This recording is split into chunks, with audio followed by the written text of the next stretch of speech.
खुशामदीद, मेरा नाम है नजर खान और आप देख रहे हैं मिल्लत टाइम्स। इजराइल की सुरक्षा कैबिनेट ने प्रधानमंत्री बेंजामिन नेतन्याहू और उनके रक्षा मंत्री को यह तय करने के लिए बाकायदा इजाजत दे दी है कि हिजबुल्लाह के खिलाफ कब और कैसे जवाबी कार्रवाई की जाए।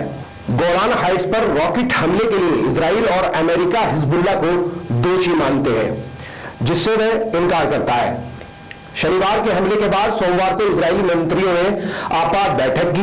दोनों पक्षों के बीच कई महीनों से चली आ रही झड़पों में यह सबसे घातक सीमापार हमला था, जिससे इजराइल और हिजबुल्लाह के बीच युद्ध की आशंका बढ़ गई है।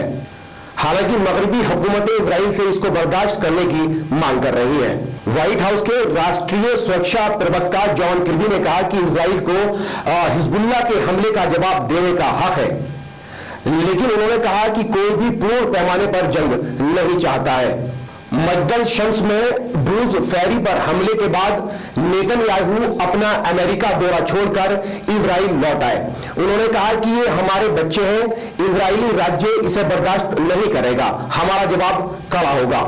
हालांकि समाचार एजेंसी AFP के मुताबिक इजरायली प्रधानमंत्री के दौरे को लेकर मुकामी लोगों ने विरोध किया है। स्थानीय स्तर पर इस बात पर आक्रोश है कि अधिकारी हमले को रोकने में कैसे विफल रहे।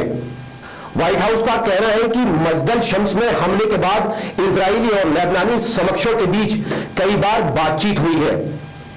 हमलों को हमेशा के लिए रोकने के लिए ब्लू लाइन लेबनान और इजराइल के बीच अनौपचारिक सीमा का एक राजनीतिक समाधान निकाला जा रहा है। लेबनान की सरकारी मीडिया के मुताबिक इजराइल ने सोमवार सुबह लेबनान में अपनी सीमा के पास ड्रोन हमला किया, जिसमें 2 लोगों की मौत हो गई। हिजबुल्लाह का कहना है कि मारे गए लोग उसके लड़ाके थे। इजराइल ने इस खबर पर कोई टिप्पणी नहीं की है।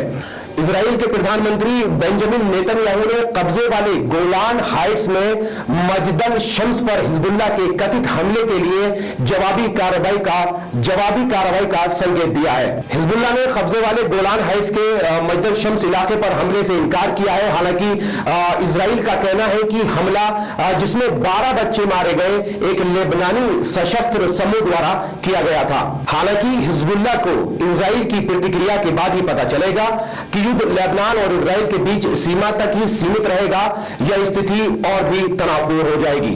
लेबनान और इजराइल के बीच सीमा पर झड़पें पिछले साल शुरू हुई, जब हमास ने 7 अक्टूबर को इजराइल पर हमला किया था।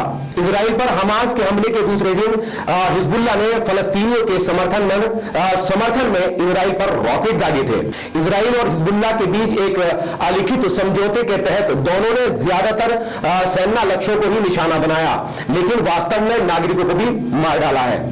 यही कारण था कि इजराइल और लेबनान के बीच युद्ध गंभीर होने के बावजूद सीमा तक ही सीमित था। हालांकि सीमा के दोनों ओर रहने वाले हजारों लोग विस्थापित हो गए हैं और ये इलाके वीरान हो गए हैं। डर यह है कि हमलों में नागरिकों के हताहत होने से स्थिति और खराब हो जाएगी। इजराइल और हिजबुल्लाह युद्ध जीतने के लिए हर संभव कोशिश करेंगे। हालांकि अगर इजराइल दक्षिणी लेबनान के दूरदराज के इलाकों में कार्रवाई करता है तो स्थिति और बिगड़ने से सुरक्षित रहेगी, जबकि लेबनान की राजधानी बैरूत पर हमलों में भी नागरिक हताहत होंगे और इसके बुनियादी ढांचे और बिजली प्रणाली को महत्वपूर्ण नुकसान होगा। अगर ऐसा हुआ तो स्थिति बेहद तनावपूर्ण हो जाएगी। मजदल शम्स पर हमले से इनकार करने वाला हिजबुल्लाह का बयान काफी कमजोर माना जा रहा है। हालांकि इस बात में सच्चाई की काफी गुंजाइश है कि फुटबॉल मैदान पर हमले के लिए वास्तव में हिजबुल्लाह जिम्मेदार नहीं है। हिजबुल्लाह ने ज्यादातर युद्ध के नियमों का पालन किया है और नागरिकों के बजाय केवल सैन्य लक्ष्यों को ही निशाना बनाया है। हिजबुल्लाह माउंट हरमन पर इजराइल के प्रारंभिक चेतावनी स्टेशनों पर बड़े पैमाने पर हमला करना चाहता है। हिजबुल्लाह हमास से भी ज्यादा ताकतवर दुश्मन है इजराइल का। हिजबुल्लाह लेबनानी राज्य से पूछे बिना अपनी गतिविधियां चलाता है। लेबनानी राज्य हिजबुल्लाह के लिए बहुत असुरक्षित है। हिजबुल्लाह नेता हसन नसरुल्लाह ईरान के सर्वोच्च नेता आयतुल्लाह अली खामेनेई के करीबी हैं। इसके लड़ाके प्रशिक्षित और अनुशासित हैं और ईरान ने उन्हें बड़ी संख्या में मिसाइलें मुहैया कराई है, जिनका इस्तेमाल इजराइल की शहरों को निशाना बनाने के लिए किया जा रहा है। हिजबुल्लाह ने अपना आखिरी बड़ा युद्ध 2006 में इजराइल के खिलाफ लड़ा था। राष्ट्रपति बशर अल असद की सरकार के समर्थन में सीरिया में वर्षों की लड़ाई के बाद हिजबुल्लाह लड़ाकों के पास व्यापक अनुभव है। इजरायली नेतृत्व ये सब जानता है, वो ये सब भी जानता है कि अपनी विशाल शक्ति के बावजूद हमास को गाजा में अभी तक परास्त नहीं किया जा सकता है और इजराइल की सेना जिस पर वह निर्भर है काफी तनाव में है। इजराइल संयुक्त राज्य अमेरिका सहित अपने सहयोगी के तीव्र दबाव में है। अपने सहयोगियों के बिना इजराइल सैन्य अभियानों को कायम नहीं रख सकता है। इसलिए इजराइल के लिए यह महत्वपूर्ण है कि वह ऐसी कोई कार्रवाई ना करे जो इन झड़पों को युद्ध में बदल दे।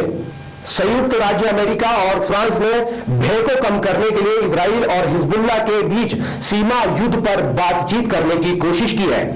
हालांकि गाजा में युद्ध विराम न होने से इन वार्ताओं की सफलता की संभावनाएं खत्म हो रही हैं। वर्तमान में क्षेत्र में शांति और व्यवस्था के संबंध में इजराइल और लेबनान के बीच की सीमा मध्य पूर्व में सबसे महत्वपूर्ण स्थान बन गई है।